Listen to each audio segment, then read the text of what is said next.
Welcome to the trial run of Breakfast with BG. I guess cue the intro. Oh, I don't have an intro for this. Well, the show has been Wrestling with My Brother, as you guys are aware, because that's what you subscribe to. And if I was the brother that you hated, then I guess you're out of luck. Because I'm here, damn it. And that's the bottom line. I don't know why I'm biting gimmick infringement already. I'm not even 30 seconds in. Yeah, okay, I'm 39 seconds in. But I'm not even a full minute in, and I'm already doing it. But I am here to have... I'm not having breakfast. I'm not a breakfast eater. But I got a cup of coffee. And hopefully, I would like to see this be able to be a live stream. So for those of you who are at work, or for those of you who are like me, you work from home. I haven't started work yet, but, for those of you who already started work and you are like, I don't want to deal with my day, you can tune into me on YouTube. But that's only if we get enough subscribers, because I don't think they let you live stream if you don't have over a certain amount of subscribers. And our subscriber count is looking a little thin, because our Twitter account has more subscribers, or follows, whatever the hell that is, Facebook. So you know what? Help us out. Help me out, because this is just me right now. You're stuck with this brother. You better learn to love him. And I am going to be here Tuesday mornings, right for you, on YouTube, Facebook. It's going to be up on iTunes eventually. We got some backlog. We had some issues uploading to iTunes previously. But there are old episodes that were here on YouTube that are not on iTunes. Those are going to be uploaded too. We're also on, like I said, Facebook. So whatever means, not memes, you would like to see us on, or me, or Sean's coming, and we got some guests lined up down the way. Whatever means you'd like to see us on, let us know so we can be there and you can support us by just subscribing. I'm not going to throw out the Patreon because, we don't even have enough subscribers on YouTube for that. So let me know. Let us know what works, what doesn't work, what you want to see more of. And if you want to see less of me, just listen to it on iTunes. That way you don't have to see my face and my hair. My hair is wet, by the way. I took a shower because it's the morning. Like I said, breakfast with BG. And here on Breakfast with BG, we're going to be recapping Monday Night Raw. Damn it! There we go again. That's the second time. I'm not putting up a counter. That was a lot of work. For those of you who saw the episode where we put up a counter, God, that was a lot of work. That was a lot of work. So I'm not going to be doing that. But hopefully one day we will have a better camera, better editing software, so that way that won't take me so long. But here we go. This is the reason why you are watching this. This is not Wrestling with My Brother. This is, I guess, Wrestling with Myself. And if Nas was here, he would turn that into a sad, sexual, lonely joke. But he's not. So we are going to be happy about that I'm wrestling with myself. I don't like that. Screw it. So we start off Raw. And when my hand goes up, your mouth goes shut, because The Miz and The Miz Taraj kick off Raw. I was surprised. I didn't think that he was going to be kicking off Raw, because I didn't think Jason Jordan would be relevant enough to kick off Raw, because nobody gives a damn about him so far. That boy needs to turn heel. Kurt Angle's black son. So The Miz kicks off Raw. He's demanding Jason Jordan to come down to the ring to be a part of Miz TV, and obviously he was going to get jumped. So Kurt comes out and he's like, "Hold up, you ain't jumping my kid. I just got him. You're not taking away from him yet." So he cues up who Miz's guest will be for Miz TV, and it is no one other than the Beast incarnate, Brock Lesnar. Comes on down to the ring, and Heyman, this was kind of weird. You know, he said he didn't want to get too personal, but he asked The Miz, do you and your wife ever role play? And The Miz is just like, what? And he says that The Miz and the Miztourage are going to be Roman, Samoa Joe, and Braun Strowman. I'm not going to do it just yet. I'll save that for later. So, The Miz and the Miztourage, they all get F5s. They all got F5s, and it was cool to see how, you know, Brock was just able to just be like, you know what? This feud, despite me not needing to be a part of it, I'm just here to mess stuff up, and that's what he does best. It's too early for me to be, you know, saying FS up, F5, SF, you know. But he's here to mess stuff up, and that's what Brock does. And that's what we love to see from Brock. Because forever, the guy who messes stuff up has been Braun Strowman. And you know what? It's glad to see Brock just coming back out, F5ing the hell out of somebody, and just leaving. That's what he does, you know?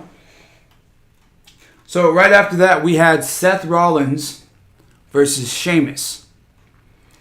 And this wasn't a bad match. It had a finish where Seth got distracted by Cesaro, and Sheamus beat him with the roll-up. And it did enough to tell the story here. Seth was distracted, of course. He loses. And, of course, after losing, what does he do? He goes and attacks. So, Seth, borrowing a page from Dean Ambrose, goes ahead, attacks Sheamus and Cesaro, gets his butt beat. He's thinking, oh, Dean's got my back. But he doesn't. Dean stays back. Sheamus and Cesaro did a good... Because too often, you know, when you have these tag teams that are split apart or whatever, and they're getting beat down, they're never looking to see if they're going to get blindsided. So Sheamus and Cesaro did a good job of still beating down Seth and looking up the entrance ramp and looking around just to make sure that Dean Ambrose wasn't coming out of anywhere. So that was good. I was happy to see that. I don't want to feel stupid, you know? So I'm glad that I wasn't insulted, and I felt smart because they played it smart. Good job, guys. So we do have later on, I'm not sure what the order of that was, but there was a backstage segment where Seth is fighting with Dean, and he's like, hey, where were you? And Dean's like, I told you not to do it. I'm not coming out there. And he's like, you made me look like a jerk. And just a little back and forth.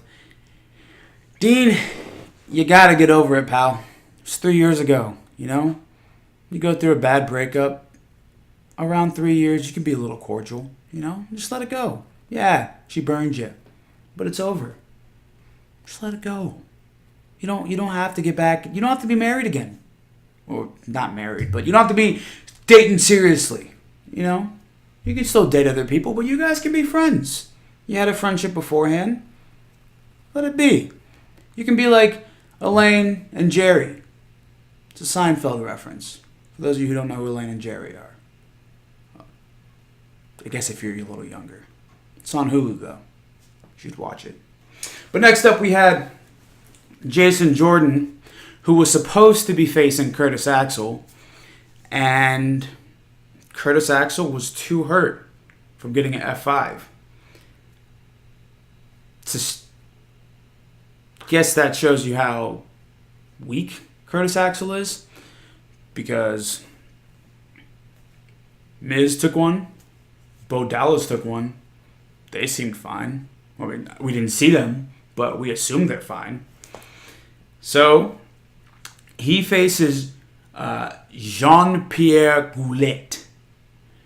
He's from Quebec, so that got the Toronto crowd hype. They were excited to see one of their own get fed to Jason Jordan, whose entrance music is god awful. What the hell did you do? Just let him still be an American Alpha, or keep that music. Whatever. This is garbage. Come on, CFOs. We deserve better than that. He deserves better than that. He's Kurt Angle's black son, damn it. Let him have something. Let him have something. Because what the hell is that? That's terrible. And usually, I download the music. I got it on my iTunes. That's god-awful. And for that, I'm taking a coffee break. Ugh.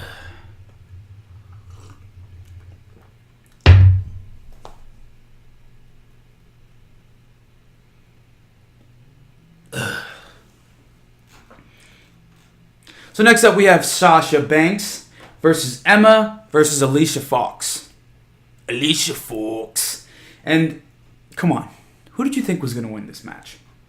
Because was Sasha not the obvious choice going in? I mean, I know the whole give Emma a chance thing's going on. That's not happening though. And I mean, I love Emma.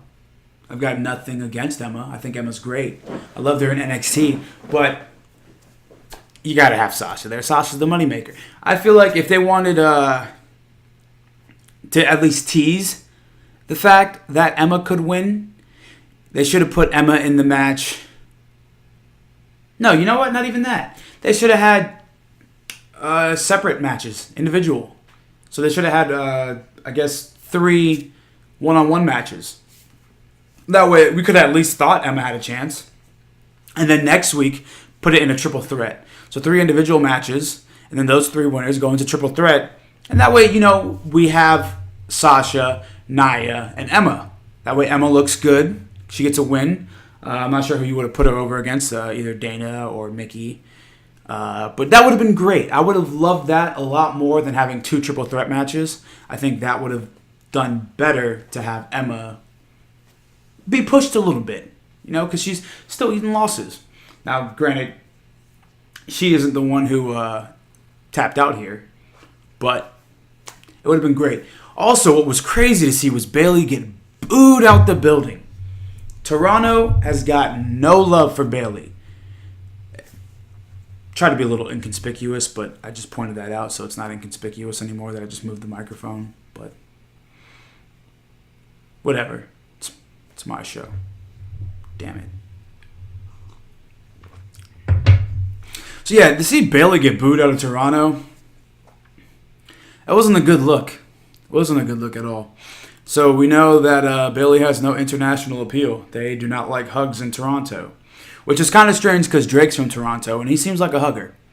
Drake definitely seems like a hugger. I got love for Drake, but dude seems like a hugger. But anyways, back to that match. Sasha hit a Shining Wizard onto Emma to run through and hit the bank statement on Alicia Fox.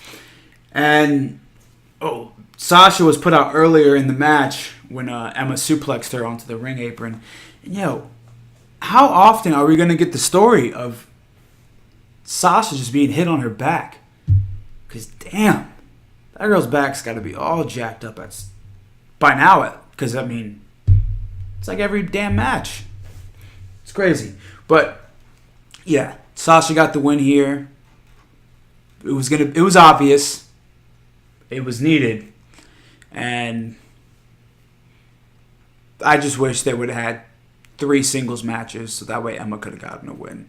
And somewhat looked stronger here. She looked strong, but it would have been great to see her get a win on Monday Night Raw. So next up we have Enzo Amore, who is still over as hell. The crowd loves him, which is really surprising because Bayley got booed out the building. I thought Enzo would have gotten a somewhat boos, but no. He's doing Enzo type stuff. He calls I lost my train of thought there.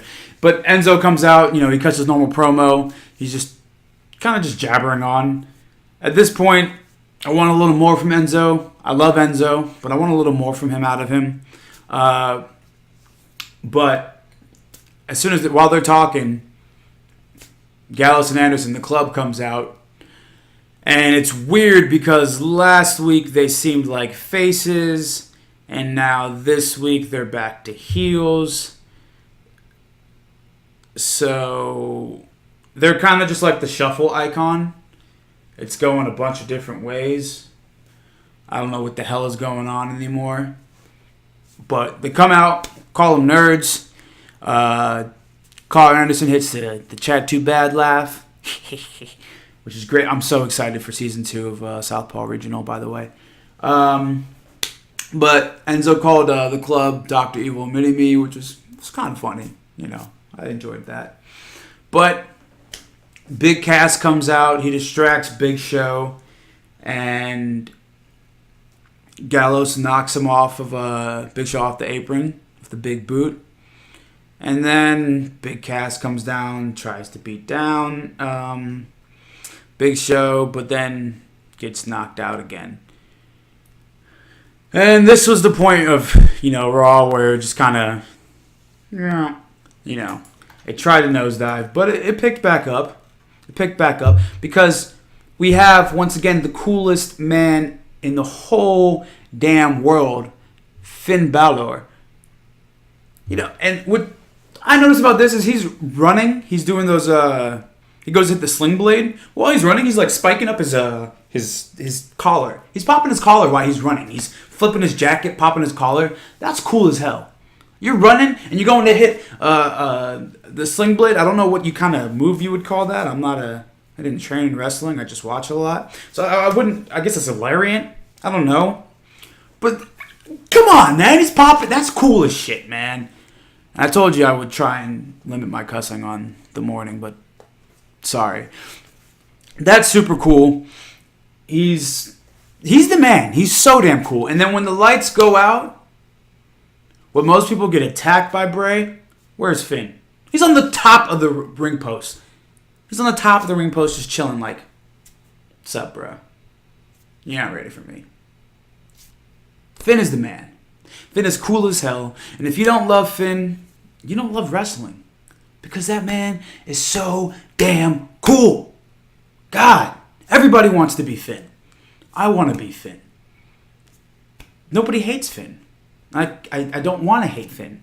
I hope Finn is never mind. I was going to say I hope Finn is like the next John Cena, but I don't want that.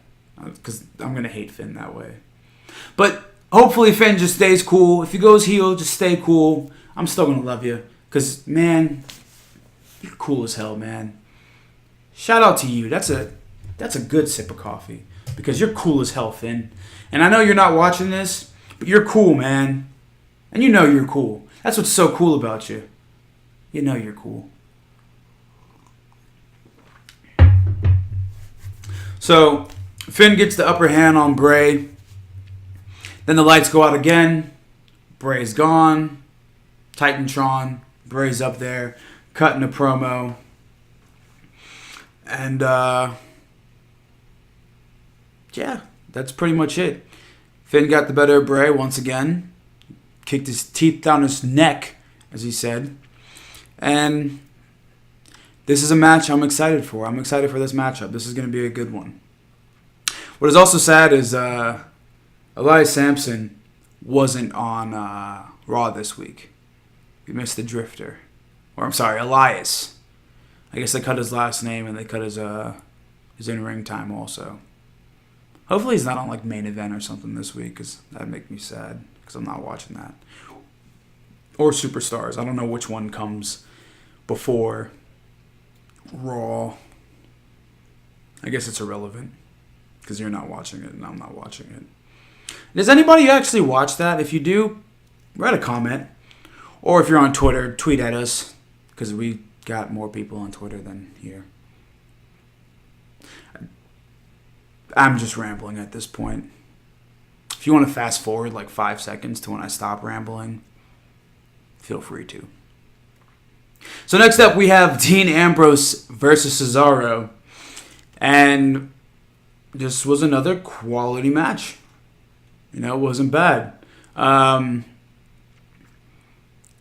Ambrose is still on my nerves. And that segment earlier when he was complaining with Seth, he was like, "What are you giving to me?" Da, da, da.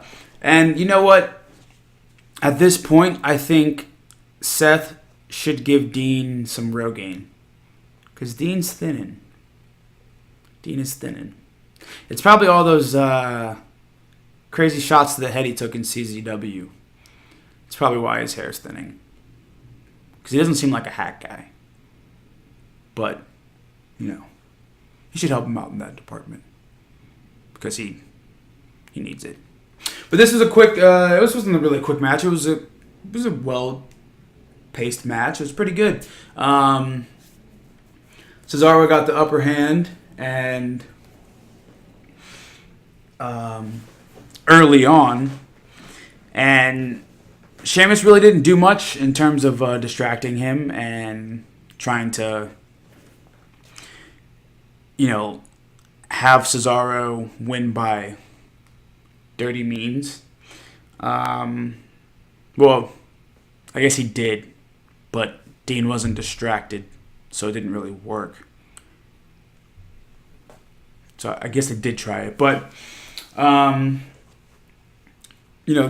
rolled him up for the pin. I thought Cesaro was kicking out at 2, but they didn't follow through with it. It looked like he was pulling back to kick up, but he didn't. So, yeah, they're 50-50 here. And, after the whole skirmish, Seth comes out, runs down, helps out, they even the odds. And then Dean puts out the fist. The crowd's chanting, yes, yes, yes. They're excited, they're happy, they're hyped up. And Seth walks away. The hell is wrong with you, man? And not you, because I know you're just a character and you're being told what to do. But come on. Why? Why extra drama? We already know you guys are going to have a match for the tag titles. We already know that's coming at SummerSlam.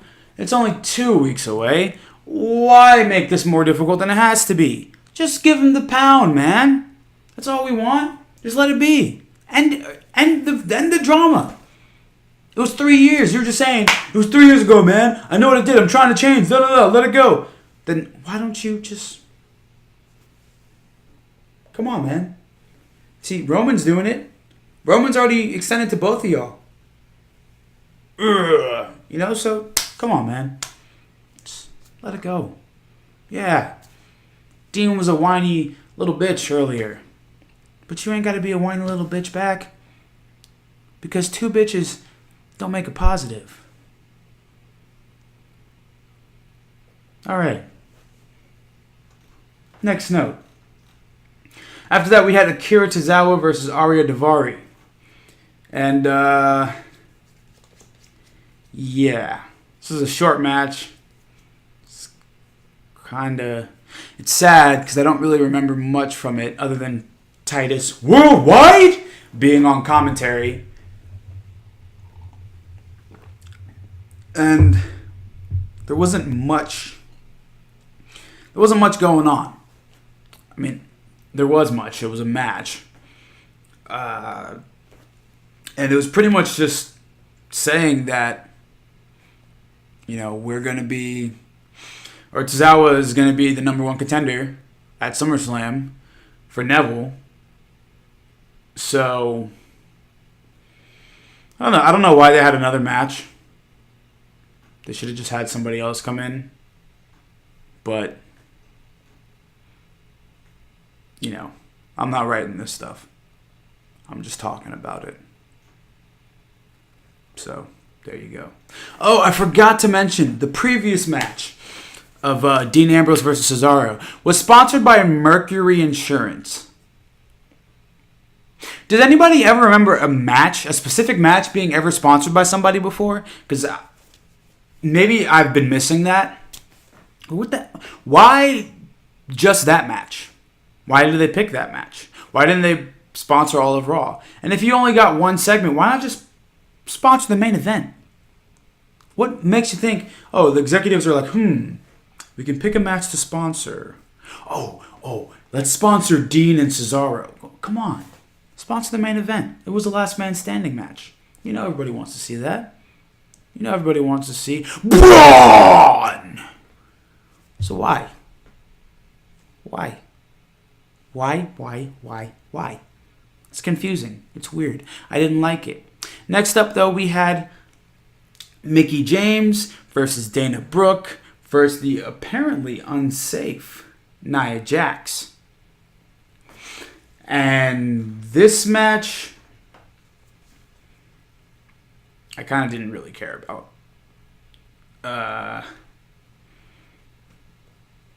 Jax was just dominant here. That was pretty much it. Dana and Mickie had some action between each other, but it was just Jax. And yeah, nobody saw her losing. There's no need for her to lose because she's a monster. Even though her entrance music doesn't make any damn sense because, yeah, we know you're not like most girls, you're a monster, but we don't need to hear your upbeat, poppy, I'm not like most girls. I hate that. I want Nia Jax to have Samoa Joe's entrance music. It's not, terrifying, but it's like, something big's coming. No, not to be Najee being me. Okay, yeah. So next up we have our main event, Roman Reigns versus Braun Strowman in a last man standing match, which was another damn great match between the two of them, and some pretty brutal spots with, I wouldn't say brutal, but they were pretty big spots. When Braun threw the announcer chair into Roman's face, great. There was the table Samoan drop, great. The ring steps when Strowman got hit with those, it's great. The shoulder block outside the ring, great. Everything. This was great. And then to top it off, Braun gets the win because my man hits the coquina clutch. He's sitting in the crowd and he hits him with it, makes him pass out. He's knocked out. Braun gets the win. And I'm happy. I'm happy about it. So now I'm thinking, I know we're only 2 weeks away. This is not the go-home show. But I'm thinking for SummerSlam, we're going to end up having Braun Strowman winning here. And we're going to get a continuation of this Roman Reigns Samoa Joe feud that hasn't really started off yet. And I'm excited for that. I'm excited for SummerSlam. SummerSlam on the Raw side, at least, is shaping up to be, even on the SmackDown side, because Shinsuke's getting the title. But I'm excited for what's happening right now in the WWE. SummerSlam is starting to look really good so far.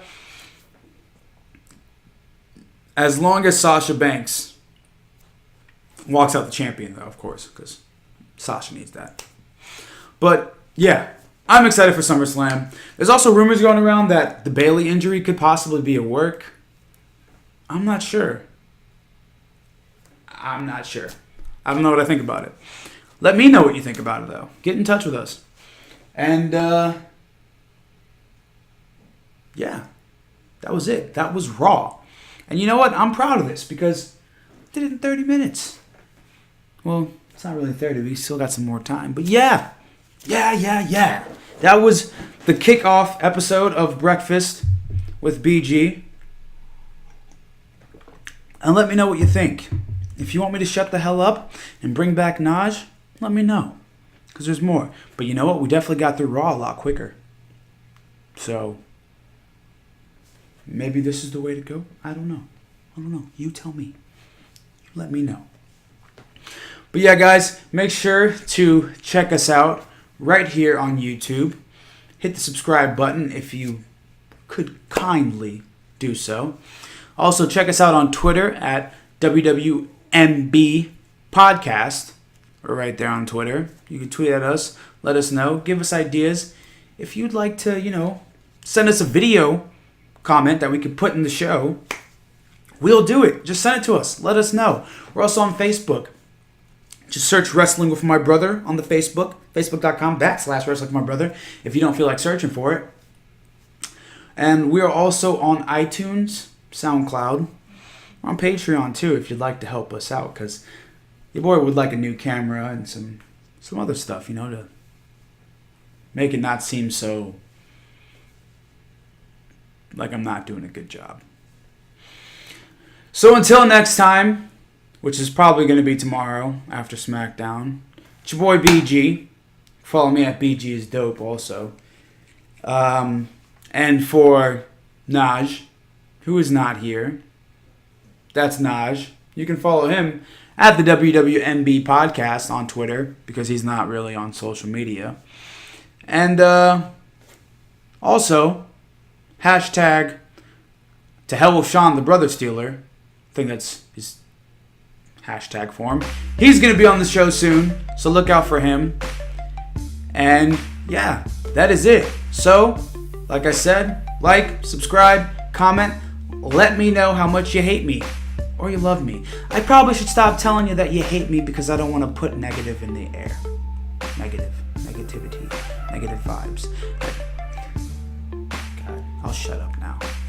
You guys have a great morning, a great day, or if you're watching this at night, have a good ass night. Take care, guys.